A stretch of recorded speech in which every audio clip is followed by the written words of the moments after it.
Hi, I'm Judy from Judikins. I'm always looking for something to make into a great gift.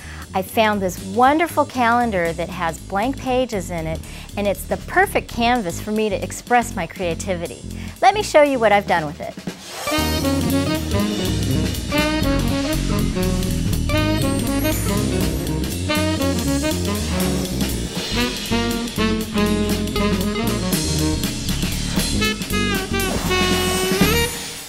Now I just want to show you the 13-month blank calendar from Therm. The calendar has this great white area. It comes with a pre-printed grid that I could put the dates in, and it already has the days of the week printed.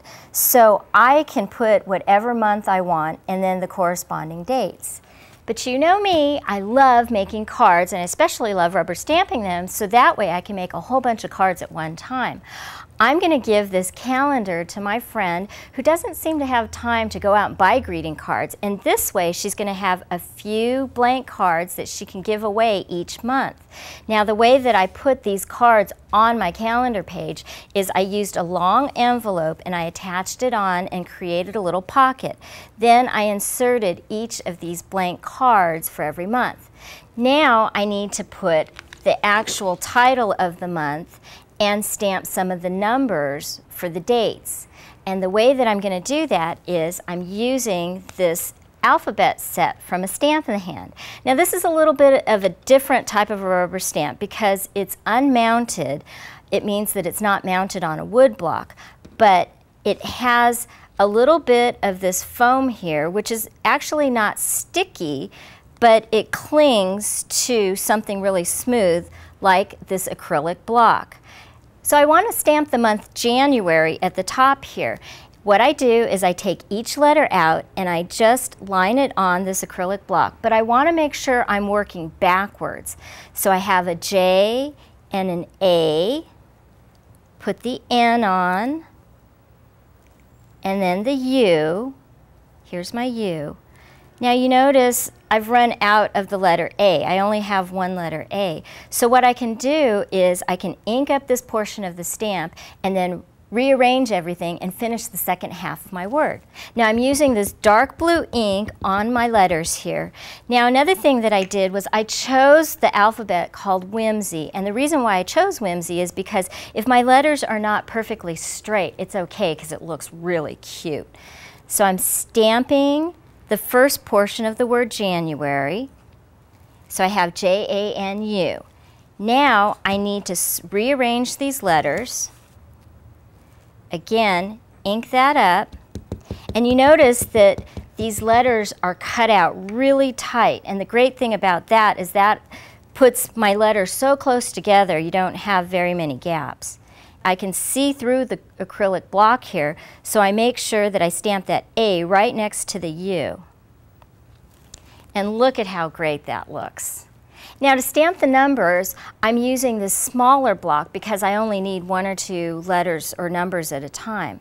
I have a number 1 on here, but if I want, I could slide that over, and let's say I want to stamp the number 17, I can take the number 7 and put that on at the same time and stamp that all at one time. But let's say that I have the number 11 and I need to use the 1 twice. I can just center that right in the middle of the block, and I'm going to ink it. This time I'm inking it with a little bit of a lighter blue because these numbers are sort of large and it fills in the box here. And if I stamp in a lighter color, I could still see the writing if I need to write over it. And because I could see through that block, I can stamp that 1 right next to itself so it really looks like the number 11. And you continue to do this over the rest of your calendar page, and then you have your finished page. Now this is another version of a calendar that I made as a different gift for my friend Kat. She went to London, and this is a little photo album commemorating that trip to London. This is a photograph of some cherry blossoms that she took. I printed it out from the computer and I cropped it to 6 by 6 inches. I thought it would look nicer if I just hand wrote the title, and the numbers. Now I know some of you are thinking, my handwriting is awful and I wouldn't put that on a calendar that I'm giving away as a gift. But I have a couple of tricks here to show you how to practice your writing. And remember, you only have a couple of letters to write and numbers, so this is really going to be fun. To start practicing some of these handwriting skills, get a piece of graph paper. That really helps out because you need these vertical lines and the horizontal lines. My mom used to make me sit at the coffee table and draw circles like so, and just practice drawing those circles. And you notice I start at the top and I work to the left area here, bottom, right, and back up to the top. Now if you have a hard time drawing a circle all at one time, what you can do is start at the top, shoot for that left side and down to the bottom, and then come back around at the top again and work your way to the right. And just continue with those circles all the way across.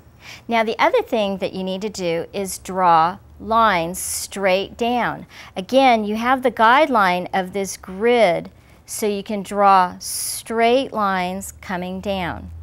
This gets a little boring, but believe me, if you work on this, it really helps. You also need to work on horizontal lines coming straight across, and again, you have the lines on the grid paper that can help you keep your lines straight. Next, diagonal lines. Start from the right-hand corner and pull to the left. Right hand to the left corner. And it's okay if they're not spaced properly at this point. And you also want to work in the opposite direction, left corner to right corner. And I would say to fill up this entire page with circles and sticks, because if you practice forming those shapes, you'll end up making some great letters. Now I started out with a regular pen here, but if you really want to make your numbers look nice, you can work with a calligraphy pen. This is a felt tip marker, and you can also get that from a Stamp in the Hand. This pen has a chisel tip on it, and you want to keep the chisel at a special angle as you make that letter form here. Now the little secret that I have is you draw a box, and then you also make that diagonal line from the bottom left corner to the top right corner. Now see how my chisel is lining up along this diagonal line. I keep that angle throughout my circles and my sticks, and eventually when I put those circles and sticks together, I'll create the letters and numbers. So let's do a circle here. I start at the top and I work my way around, and again you notice I'm keeping that chisel at the same angle. It's easier to stop at the bottom and then start again at the top to create that circle. Now one of the things that's really nice about practicing is that if you end up with these great shapes, when you put them together, you'll have wonderful letters. So I have my circle and I have my straight lines down, and every once in a while it's kind of helpful to go back up to that guide here to make sure that my pen angle is the same as the diagonal line here. Pull straight down, and now let's make a couple of horizontal lines. Again, you notice that my pen is at that angle, but I'm not twisting it as I draw my line. And continue with some diagonal lines. Start at the top left and pull to your right, and finally start at the bottom left and go diagonally up to your right. Now let me show you how these shapes will create a number. Number 1 is pretty simple, just a straight line down and you have a number 1. 2 gets a little bit more complicated because it's part of a circle, a diagonal, and a horizontal line. This is my circle, here's my diagonal line, and then pulling across horizontally.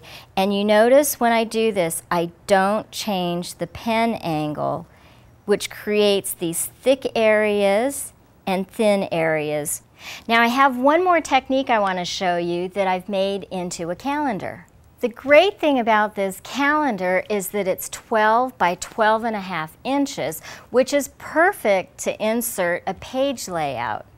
I have a friend who would love to scrapbook, but she doesn't have the time to put all of her photos together. I was watching Trisha's webisodes on page planning, and this is what I came up with. I stamped the pattern in the background here. I actually used my calligraphy pen, and you notice the thin lines and the thick lines, and I just hand wrote the word sweet.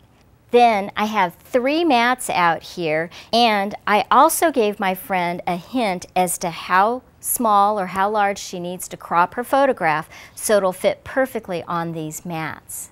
I left the dates blank and the month because this way my friend could decide which month she wants to use this caption suite for. It's completely customizable for however she wants to use this.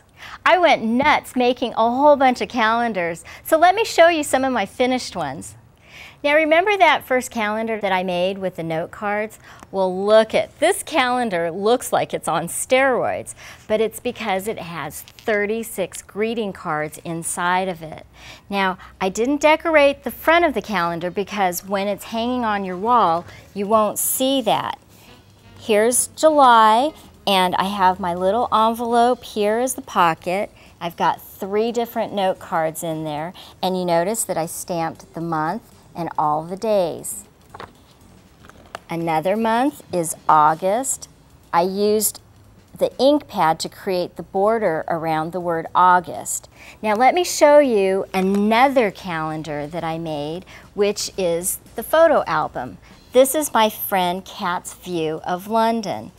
A 6 by 6 inch square photograph just mounted on the page with photo corners.